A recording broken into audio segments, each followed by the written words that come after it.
তার এক সপ্তাহের মধ্যে বেশিরভাগ গ্রাম পঞ্চায়েতের প্রধান, পঞ্চায়েত সমিতি পরের দিন বিজেপি ঝান্ডা ধরে বিজেপি পার্টি হচ্ছে। এই দিন আমরা কিন্তু ভুলিনি। এদিন আমরা ভুলিনি। নিজের আত্মসম্মান মর্যাদা বিসর্জন দিয়ে নিজেকে বাঁচার তাগিদে সেদিন সবাই জনপ্রতিনিধি যারা ছিল তারা বিজেপির পতাকা ধরে বিজেপির পার্টি অফিসে গিয়ে জড়ো হয়েছিল। তারপরে থেকে আস্তে আস্তে আস্তে আস্তে সেই জায়গাটা আবার কুচবিহার জেলা চলে এসে এবার আমাদের সামনে অগ্নি পরীক্ষা, যে আবার গিয়ে আমরা 2019-এ ফিরে যাব, আরো কি একটা কালো অধ্যায় আমাদের আসবে, নাকি আমরা সেটা থেকে কামব্যাক করবো। এটা আমাদের সবাইকে সিদ্ধান্ত নিতে হবে, বিশেষ করে মায়েরা। আপনারা 50% ভোট আপনাদের, এবং আমি বলতে পারি যে মায়েরা যদি সবাই একজোট হন তাহলে আমরা এই সিট জিতবো, কেউ আমাদের হারাতে পারবে না, কেউ আমাদের হারাতে পারবে না। তারা মায়ের সম্মান দিতে জানে না, তারা মায়ের সম্মান দিতে জানে না।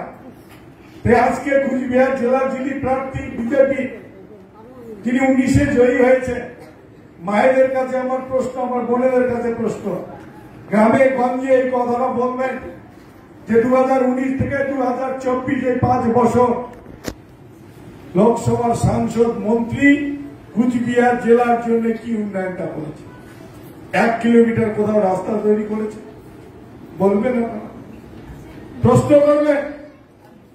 সেদিন নাটাবাড়ি বিধানসভায় গেছে, মহিলারা তাকে ঘেরাও করে ধরেছে, বলছে আমার এই রাস্তাটা হয়নি কেন, আপনি এতদিন আসেন না কেন, রাস্তা হয়নি কেন? কোনো জবাব নেই। বলে কি প্রধান এলাকার প্রশাসন আমার টাকা নেয় না। রাস্তা কি প্রধান করে? টাকা নেয় না মানে? আমি তো একজন বিধায়ক, পঞ্চায়েত সমিতিতে কংগ্রেসকে ভোটটা দেন, কারণ জানেন তো ওরা চোর ডাকাত ইভিএম মেশিনের মধ্যে ডুপ্লিকেট করবে। প্রত্যেকটা বাড়ি বাড়িকে সতর্ক করে দেন যে যখন আপনারা টিপবেন তখন জোড়া ফুলের ছবিটা না উঠলে ভোট কেন্দ্র থেকে বেরোবেন না, ঘর থেকে বেরোবেন। রাম মন্দির নিয়ে যেটা বললাম যে 22 তারিখ রাম মন্দির উদ্বোধন হয়েছে। 22 তারিখের আগে 21 তারিখে ভারতবর্ষের যে অর্থনৈতিক অবস্থা ছিল, রাম মন্দির উদ্বোধনের পরে কোনো পরিবর্তন হয়নি। মানুষ যেমন মানুষ ভারতবর্ষে তেমনি আছে, কোনো পরিবর্তন হয়নি। আর সিএ একটা মরণ খাত, যেটা ভারতবর্ষের মানুষকে শুধু মিথ্যা প্রলোভন দেখানো হচ্ছে। নাগরিককে নাগরিকত্ব দেওয়ার জন্য এটা একটা ধোঁকা। যারা নাগরিক তাদের আবার নাগরিকত্ব দেওয়ার আবেদন করতে হবে কেন?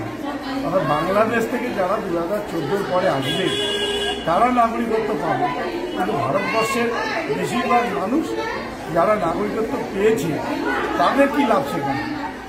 সেখানে তো তাদের লাভ নেই। তাহলে সেই নাগরিকত্ব সিএ নিয়ে আমাদের আনন্দ উল্লাসের কিছু নেই। আমরা মানুষকে বলবো কেউ যাতে সেই মরণভাবে পাপ না দিয়ে তারা যেন কেউ আবেদন না করে। তো কেন্দ্রীয় মন্ত্রী বলেছেন এই ভারতবর্ষের কোনো নাগরিকের নাগরিকত্ব যাবে না। আরে নাগরিকের নাগরিকত্ব যাবে না মানে ভারতবর্ষের নাগরিক যারা তারা কেন আবেদন করবে? আমি নাগরিক, আমার ভোটার কার্ড আছে, প্যান কার্ড আছে, আধার কার্ড আছে, আমি সরকারি চাকরি করতাম, আমি কেন আবেদন করতে পারি? আমার তো আবেদন করার কোনো প্রশ্নই নেই। তো যারা নাগরিক, আমরা সেই কথাটাই বারবার করে বলছি, যারা নাগরিক তাদের আবেদন করার কোনো দরকার নেই। যারা 2014 পরে বাংলাদেশ, পাকিস্তান বা আফগানিস্তানের সমস্ত হিন্দুরা, বৌদ্ধরা, খ্রিস্টানরা আসবে, তারা নাগরিকত্বের আবেদন করতে পারে, আমাদের সেখানে কোনো বলার নেই।